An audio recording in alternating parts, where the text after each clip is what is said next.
Welcome to the Taste Test channel, and this week we'll be taking an impartial look at some of the world's most popular marmalades to discover what the differences are and how some of the best-selling varieties around the globe differ in taste. As always, just for fun, we'll be awarding our Taste Test channel Best in Class award to the winner. If you're new to the channel, just hit the subscribe button to ensure you don't miss out on any of our regular taste tests. So what's the difference between jam and marmalade? Well, marmalade is made from citrus fruit and uses the peel of the fruit as well as the juices. Unlike jam, quite a lot of water is added and the high pectin of the bitter citrus fruit helps it set. Marmalade dates back to Roman times and was originally made with quinces. In fact, the name stems from marmelo, the Portuguese word for quince. Recipes can be found across the centuries using various fruits, but the modern day version was first started commercially in the 1700s in Scotland, in the UK. A local merchant bought a cheap load of Seville oranges from a Spanish ship seeking refuge in Dundee harbour. His mother proceeded to turn them into jam, adding the peel in thin strips, and thus the origins of modern-day marmalade began. Because of its roots, many marmalades that are popular around the world today are produced in the UK, but we've tried to be as broad as possible in our choices, whilst also picking brands that are generally easy to get hold of. Our selection this week includes classics through to artisan newcomers, so I'm really interested to see what the differences are. So our lineup of marmalade this week is as follows. The globally popular and well-known Robertsons Golden Shred, a James Bond favourite, Frank Cooper's Oxford Marmalade, the French-made and internationally popular Bonne Maman, luxury option Fortnum & Mason's Wild Orange Marmalade, the artisan Sicilian Marmalade from Donna Lucrezia, and finally from the home of marmalade, Mackays Dundee Orange Marmalade. Price-wise, these cover quite a range, although the cost to get hold of them may of course differ depending on where you're based, but you can see the price that I paid for each of them is shown below. As you can see, Donna Lucrezia and Fortnum & Mason were the most expensive, with the remaining four falling into a similar and more affordable price range. Nutritional-wise, being marmalade, sugar content is going to be high on all of them, but there is some variation, so here are the four key groups we always stick to on the Taste Test channel, which is energy, fat, sugar and salt. The chart below lists the brands from top to bottom in energy content per 100 grams. As you can see, they're all fairly comparable, but Mackays of Dundee has the most energy, with Donna Lucrezia containing the least. Fat content is fairly negligible on all of them. Sugar, however, does vary, with Mackays and Fortnum containing the most, and Donna Lucrezia containing the least by some margin. Finally, salt content is negligible on all of them, but listed here for reference. But how will all this affect the taste? Well, that's why we're here. So we're going to start with Robertsons Golden Shred Marmalade, which is from the UK but American owned and selling worldwide.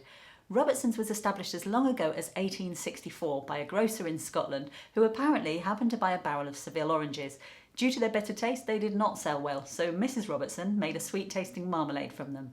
The result became a bestseller and they were awarded the Royal Warrant by George V in 1933.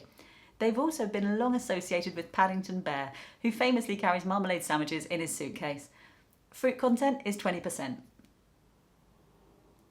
So what we're going to do is open all the jars first so we can compare them visually side by side, and then we'll move on to the tasting. So we'll open up the jar and let's spoon some out. Okay, so this doesn't look high quality. It's a very pale, clear, rubbery jelly and there's not much else in there. Very few inclusions and hardly any aroma, just a very weak citrus smell. And more lemon than orange, but it may well be very different when we taste it. Next up we have Frank Cooper's Oxford Marmalade from the UK. Frank Cooper's has very similar beginnings to Golden Shred, where the wife of the grocer, in this case Mrs. Cooper, first made some in her kitchen in Oxford in 1874. The marmalade proved popular and was even taken all the way to Antarctica on Scott's ill-fated expedition to the South Pole, where a jar was actually found years later, buried in the ice. Frank Cooper's are also holders of a royal warrant, and it's even popular with James Bond, who's seen eating it on his toast in From Russia with Love. This jar is their fine cut variety and has a fruit content of 30%. So we'll open up the jar and let's spoon some out. So this is much darker, more of a burnt caramel colour, and you can see lots more peel inclusion in there. It's a stiff and sticky texture, but not jellyish. The aroma is of caramelised toffee and reduced oranges with an ever so slight hint of spice. Next up we have bitter orange marmalade from French brand Bonne Maman, which is both popular and available worldwide. The Bonne Maman brand was created in 1971 by Andros, a family-owned food manufacturing company based in southwest France. Their products are marketed as having a homemade feel, using simple ingredients inspired by traditional recipes, and they're made without high fructose corn syrup, additives or preservatives. This is described as fine shred and fruit content is 30%. So we'll open the jar and let's spoon some out. So this is a more medium orange colour and the texture is the loosest and softest so far, like a light compote, and there's lots of finely shred inclusions of peel in there. The aroma is more subtle than the Frank Cooper's, with a medium but floral bouquet of bitter oranges. Next up we have Wild Orange Marmalade from Fortnum & Mason department store in Piccadilly, London. Fortnum & Mason were founded in 1707 and are world renowned for high quality, speciality and exotic foods. This particular marmalade is the product of a single yearly crop of untamed wild oranges and therefore described as rather precious, so I'm really curious to see how it compares. This says it's medium cut and fruit content is 24%. So we'll open the jar and let's spoon some out. So this is the darkest looking so far and the texture's quite soft, like a fresh jam, not at all jellyish.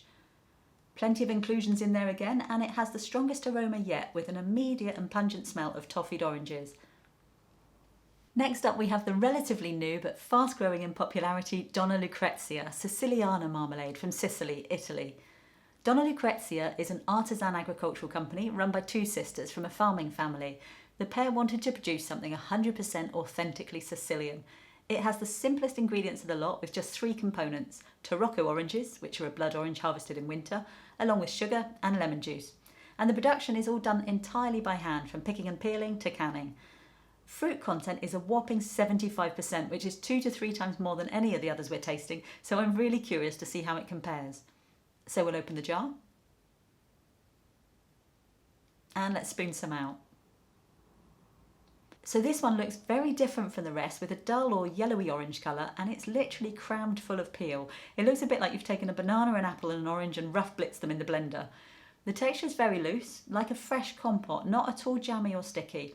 The aroma isn't as strikingly different as the look. It does smell like marmalade, with a perfumed orange smell which is both fresh and bitter. Finally we have Dundee Orange Marmalade from Mackays of Scotland. As I mentioned earlier, marmalade was first made commercially in Dundee back in the 1700s, so it's only appropriate for our taste test to include a Dundee marmalade. Mackays is a family-run business established in 1938 and the only remaining producers located in Dundee.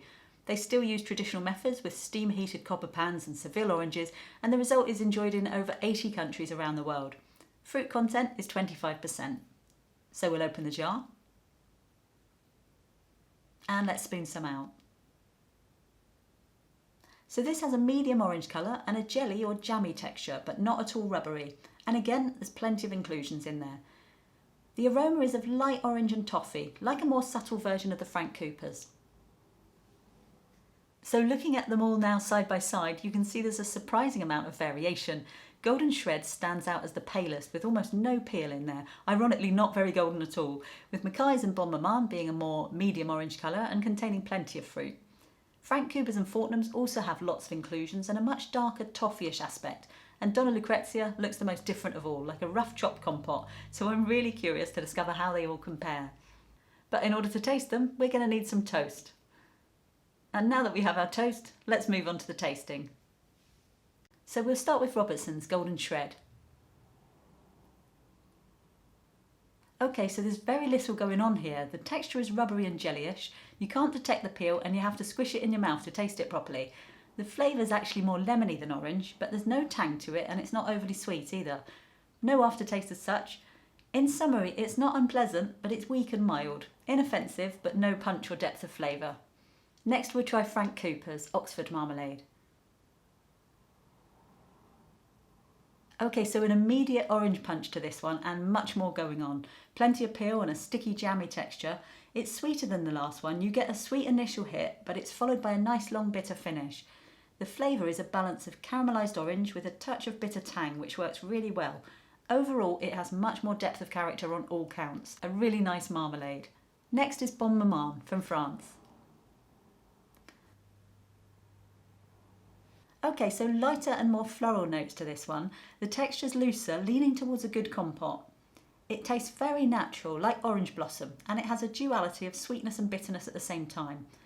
It's medium sweet, not at all toffee-ish, and has a dry perfumed finish. In summary, it's very pleasant indeed, but the flavours are subtle with less overall punch and tang than the last one. Next we'll try Fortnum & Mason's Wild Orange Marmalade. Okay, so a very strong punch to this one, the strongest by far.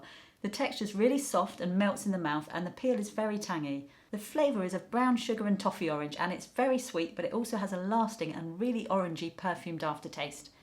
In summary, this has high quality punch, tangy and toffee-ish with bitter inclusions. It would definitely wake you up in the morning. Next we'll try Donna Lucrezia Sicilian Marmalade.